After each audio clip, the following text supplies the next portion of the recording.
For several years I've been very interested in Zimbabwe, because Robert Mugabe is pretty much the only African leader trying to totally dislodge white power in Africa.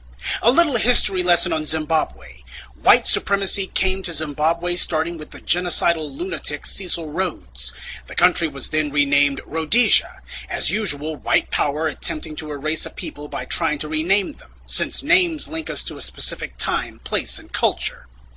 About the only thing that remains of Cecil Rhodes today is the so-called Rhodes Scholarship. Many presidents and so-called white liberals have gotten it and are proud of it.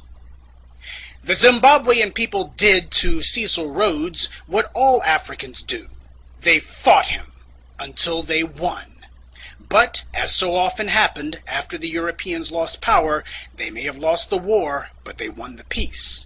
In Uganda, the British installed Idi Amin to be their puppet and protect their interest, which he did, until he eventually became more willful than they were willing to allow. He tossed out the Asians and denounced the whites. They've claimed, with hardly any evidence, that he murdered thousands, hundreds of thousands, possibly millions. Of course, not a single word of this is true, but it's been repeated so often that people have bought into it.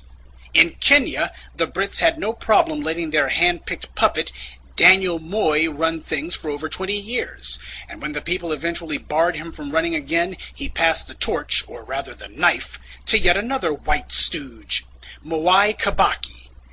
I don't think I have to tell you that South Africa's first black president was himself handpicked by the very whites whom his so-called Truth Commission has arbitrarily decided to exempt from any and all prosecutions.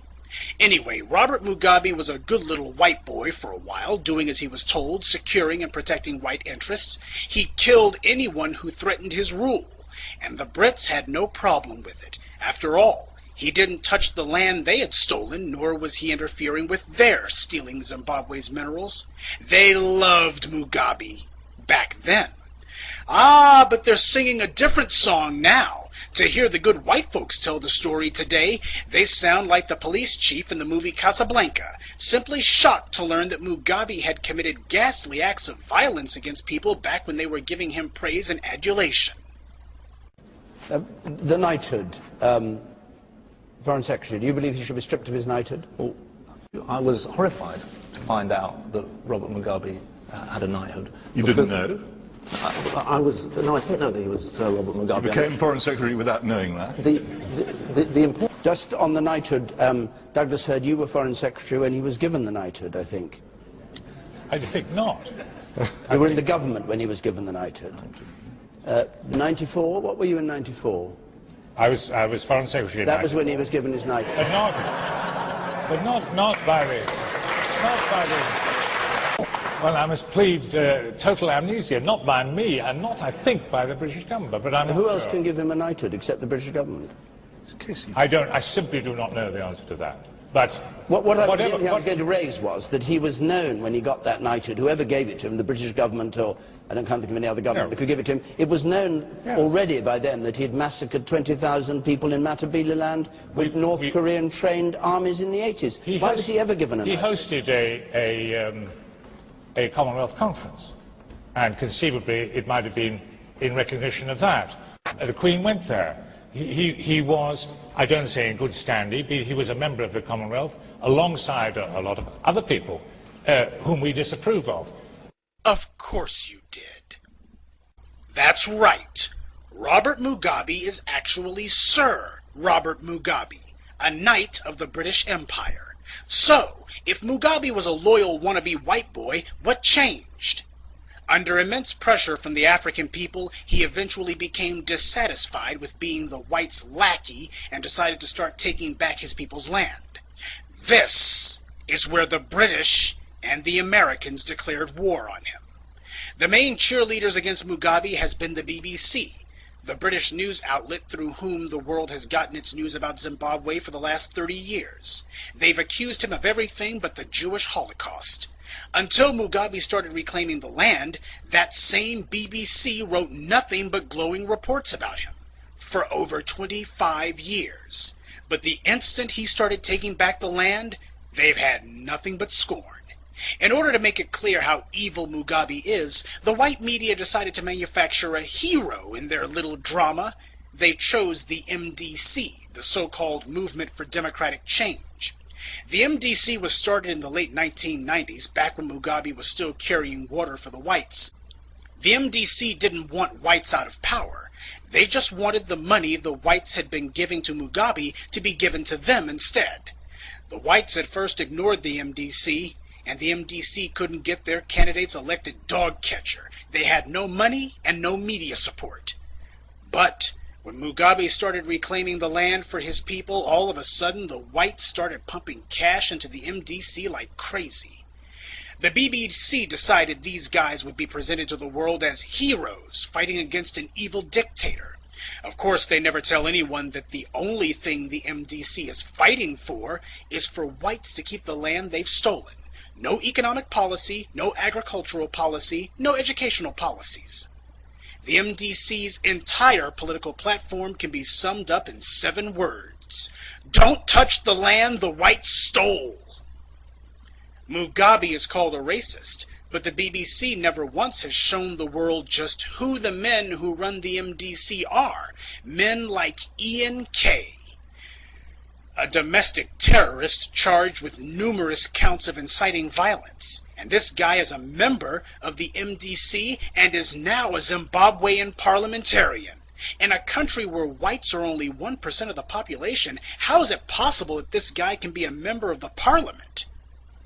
Because he's one of the racist white thugs who was running the place during colonialism. He's used the money he stole to engineer a place for himself in the government of a country he shouldn't even be in.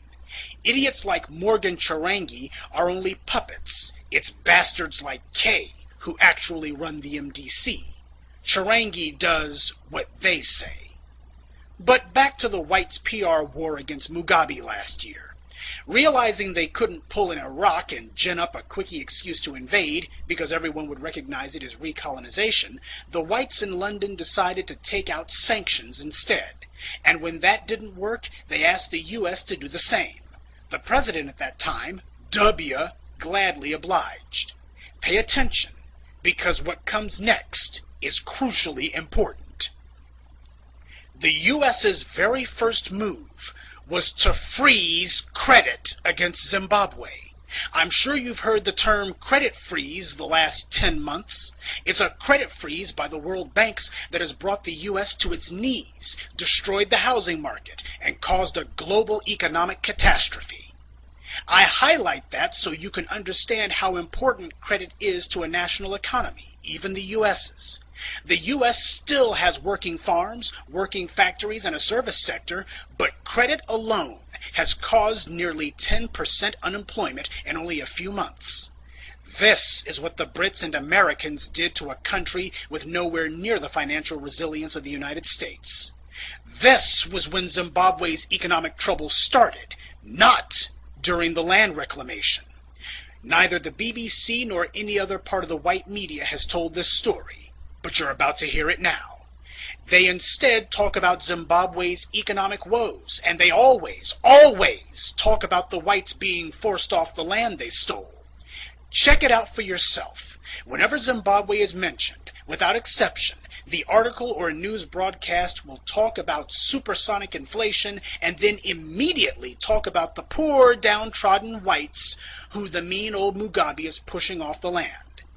This is done in order to create a false association in your mind between Zimbabwe's economic problems and whites being evicted from the land they stole, even though Zimbabwe's problems are not at all related to the land reclamation program, rather the freezing of credit, financial assistance, and assets carried out by the U.S. on the behalf of Britain.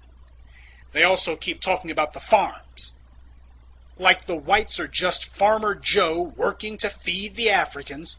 Let's get one thing straight. The Africans were no better off food-wise before Mugabe started taking the land back. The main people who benefited from the white so-called farmers in Zimbabwe were the whites in South Africa. The Africans have never had full bellies off of whites owning the farmland. But that's the way propaganda works. They want you to think that reclaiming the land has caused massive starvation, when it hasn't. The sanctions have hurt Zimbabwe, not land reclamation. And the BBC is not a neutral observer in all this. They are a zealous advocate for the whites. As far as the BBC is concerned, hey, we stole that land fair and square. Now, how is it that they can get away with these lies? Because we, as black people, do not ask about it. This is why the white media will do interviews with the bootlicks in the MDC, but nobody thinks it strange that not one member of Mugabe's government has been interviewed. In fact, W took out sanctions against Mugabe more strident than anything he ever did against Iran or Iraq.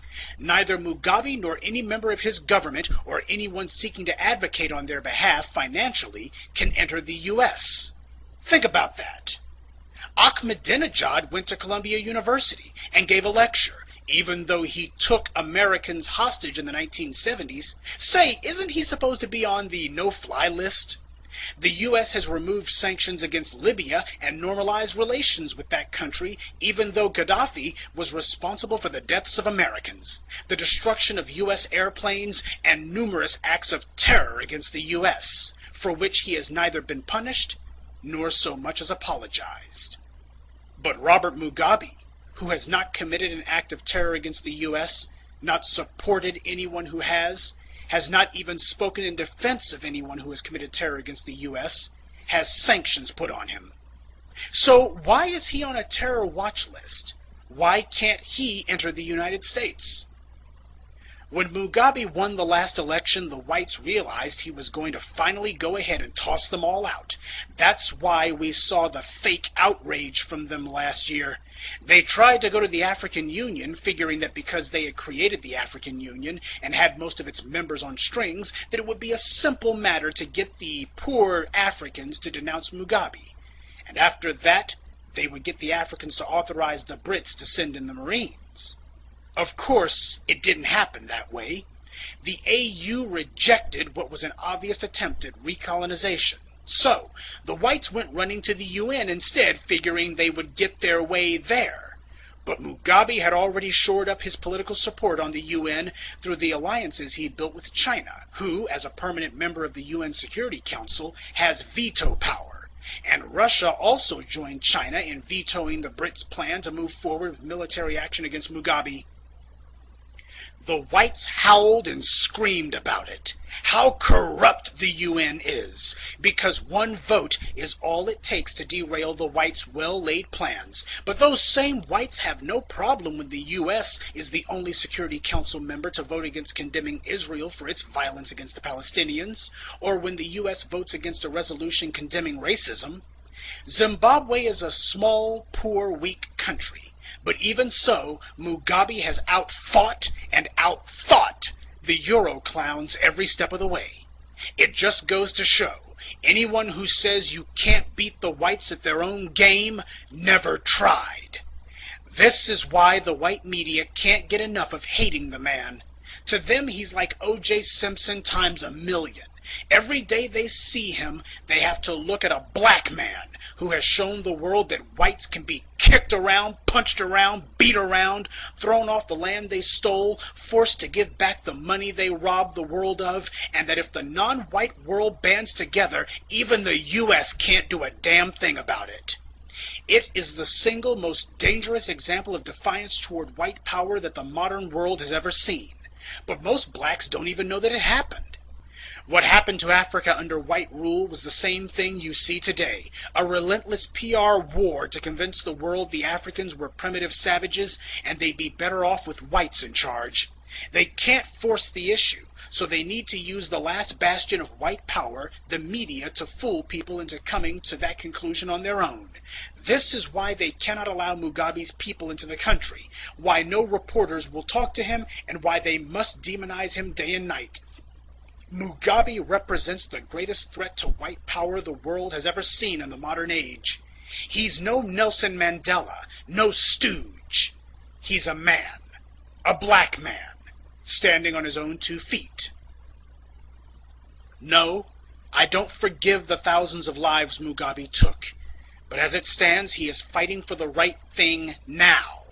I wouldn't build him any monuments, nor would I praise him. But it's not Mugabe I care about. It's Africa. So I support what he's doing. Because it's way past time somebody had the guts to. This is why President Obama extended, yes, you heard me right, extended the sanctions W took out against Zimbabwe. That's right. Obama is carrying out the whites' orders. And he has no problem letting Zimbabwe's government leaders into the country just so long as they're leaders that the whites approve of. If the whites were really so concerned about electoral fraud and election-related violence in Africa, why haven't they said a word about Kenya? Because at the same time we saw whites working themselves into a lather because some white troublemakers said their votes didn't get counted, in Nairobi, the British-backed dictator was busy killing over 1,000 of his fellow Kenyans and displacing tens of thousands more. Just so you know, even the most outrageous death tolls Mugabe has been accused of in 2008 only came to 130 at most. And that's from the opposition party, who I'm sure had no incentive to lie. All the world press talked about the real massacre going on in Kenya, the real barbarity taking place by the British hand-picked stooge in Nairobi. But for some reason the BBC didn't hear a word about it. The British government didn't go to the African Union and demand that their hand-picked puppet Kibaki be denounced, and they sure as hell didn't go to the UN either.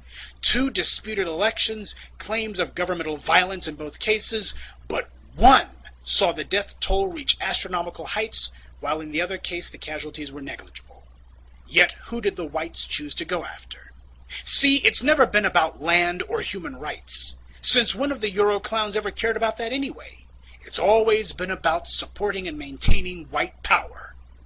Mugabe has shown the world that even the poorest of nations can overthrow white control if they have leaders committed to it. Every African on the planet needs to be watching this one. Mugabe, regardless of his faults, is showing us the way. And for that, we should support him.